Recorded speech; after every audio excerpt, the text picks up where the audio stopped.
Hello, W11. This is Miss Morphew. We have week 8 that we're doing our demo speeches, and that's very exciting. I want to compliment each of you on the papers that I've seen on interpersonal skills and your analysis of TED Talk speakers. Let's go to our PowerPoint and remind you that good speakers are going to remember things, but really genius students write things down. So demonstration speech, you're going to show us how to do something. On the screen, you're going to see a number of pictures, and I actually showed this particular graphic in my in-person classes. I ask students to look at, tell me what they see, in the hopes that they'll hook up with things that interest them, and that can engender conversation.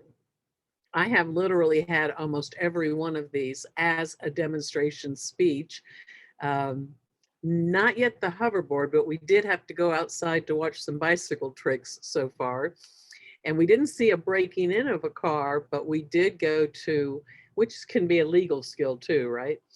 But we did get to go into the parking lot where a guy had already had his lug nuts loosened, and he showed us how to change a tire. All of these are opportunities. I did have that firefighter too, bring in all his canisters. Here's most of these are pictures. There's one in there with the potter that's not, but these pictures are actually from my classes here at Cumberland. The attention getter I talked about before with Joe Burney, fully clothed, beginning to take those things off, ended up with his whistle and his shorts there. And we actually do a lot of cooking or bringing in, showing how to cook food. So that's that center picture. Students can get other peers involved. So whether it's somebody that you're putting makeup on and being your model for that, or showing certain boys in the class how to dance, you can bring people into your demonstration speech if it works for you. Demonstration speech is going to have some materials. No matter what you're going to show us, there's often some realia. You can also use slides, but it's very effective to have that bowl and that spoon or that mixer or that lug nut wrench or something.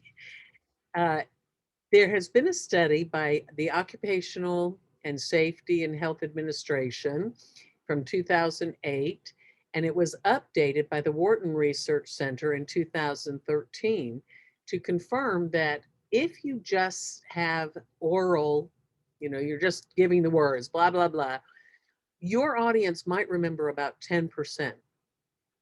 You've seen those science boards that you had to do those science fair projects or innovations or something, honors projects in college, by the way, and their backboards perhaps, or just a slideshow that runs.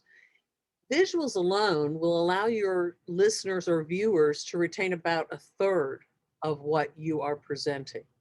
However, if you can combine those materials, those visuals, and your voice, it just doubles almost the retention of information. So pay attention to that. Maybe you want to email everybody the recipe. Maybe you want to send a link to something. Maybe you want to just use the tools as you're showing us how to do things. It's up to you, but visuals and orals are strong. You have an outline due, and I suggest that if you would like some feedback, you get it in as soon as you can so that I can give feedback, may give feedback, and then you can improve your speech before you record it. The outline body is different for demo. You've got your intro, it's got layers of your credibility, your attention getters, maybe a story and a fact and a graphic or something, example for attention getter and credibility. And then you have the direct thesis. Today I'm going to show you how to, whatever you're going to show. That's followed by, in our class, a preview. Good, strong speakers say, what the structure of the speech will be. That allows your viewers to process. Their brain sets up the organizational structure if you give that preview. Maybe you say, first I'll give you a little background and then I'll show you how. Perhaps you'll say, I'm going to go through the step-by-step process and I'll toss in some stories along the way. That's a preview of the structure of your body. And then indeed, you would make your body however that would be. The body of a demonstration speech must include a procedure, a step-by-step process. And you need to use planned transitional words because we're often guilty of saying then, and, so, if we rely back on our normal conversational discussions. So make sure you plan a few of those transitions using our transition sheet. If you need an extra copy, I can show you where that is. Let's see, citations. I did hear a number of speeches, and perhaps you watched a few too, where somebody says, the website says this. More authoritative would have been to say, as I heard one of you say, the official website for this particular organization states or shows. Those are wonderful ways to put things in that doesn't just sound like .com, .org, but I want you to go beyond just web searches. If you make your work cited, it will have extra information in there, like the dates, if it's relevant, like the name of the organization, the name of the article, certainly the name of the person, if there's some writer or speaker that you're quoting. Maybe you watched a TED Talk video or a podcast that you enjoy that has to do with your topic. You can quote those people, and it's always neat to think, how are they an authority, and toss that in, because that raises your ethos. Fine. Remember to write those citations down. You have to have a minimum of 5 and put them exactly where you plan to say them and how you plan to say it. And that's what's highlighted on that outline. Finally, at the bottom of the outline, you really do put a Modern Language Association formatted work cited. Then we can help you with that. It is a basic college skill to know how to format your academic writing and your references. So check with the tutors there, would you? Come call me. When you're thinking, oh, I know how to do this, so I'm going to go ahead and just tell them, you need to, before you tape it, you need to sort of analyze that procedure. Because this is only a 4 to 6 minute speech, you need to figure out, okay, what are my materials? What comes first? I only have 4 to 6 minutes, so what's absolutely essential to put in here? And is there an easy step I could sort of maybe have on a little piece of a chart or a slide or something, but not make a big deal of elaborating? And do I really have to maybe take the hardest one and define that a little more clearly? Figure out what your audience already knows. And remember that not everybody was raised like you. They may not know. I had one student who did medical stuff. They may not know what CPR stands for. So you might need to toss in those words or phrases or quick explanations. Where are people going to get confused?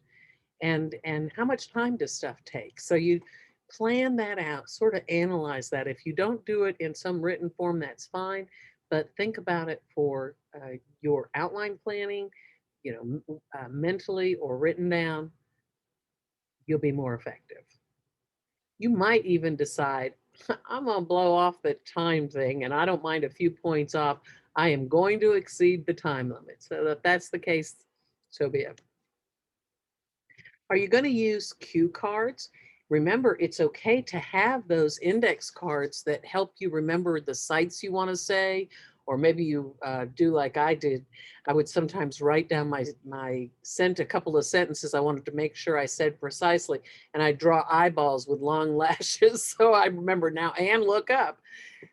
You don't have to memorize the whole thing, but you don't want to read it to us. If you're not a natural hand talker like Morphew, and I see a lot of good micro expressions from a lot of you, I see some good planned gestures, and I can tell when some people tend to use their hands a lot, and be aware of that. Are you going to do all of that? Rehearsal is the key to delivering an effective demo speech. Kind of go through it a few times. I have a student who came in yesterday to do elevator pitches with my in-person class, and he said he literally would get in front of the mirror and practice his speeches. So what's week 8 look like? Really very few things, even though this list looks long. The course outline has our video, other demonstration speeches. So does links, by the way. Demonstration speeches I've picked out or curated for you. And it has some resources there. You have to have your demo outline to Dropbox, hopefully before you do your speech, and maybe you'll get feedback. Take the bottom of your outline, your MLA works cited, and copy and paste it or screen capture it and put it into discussion number 8. You're to notice and reply to at least 2 peers, hopefully your base group members. Often, if you see a topic that's of interest to you or that you've made a personal connection or have a question about, you can ask that in your collegiate response.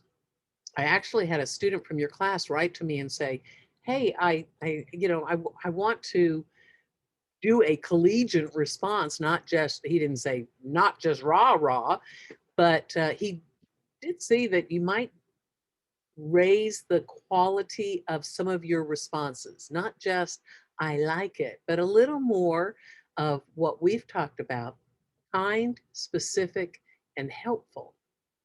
Give them some good insights. And some people actually use those responses from their posts, previous posts and so forth, or on the works cited and say, and in discussion, so-and-so mentioned this. And that's a valid source.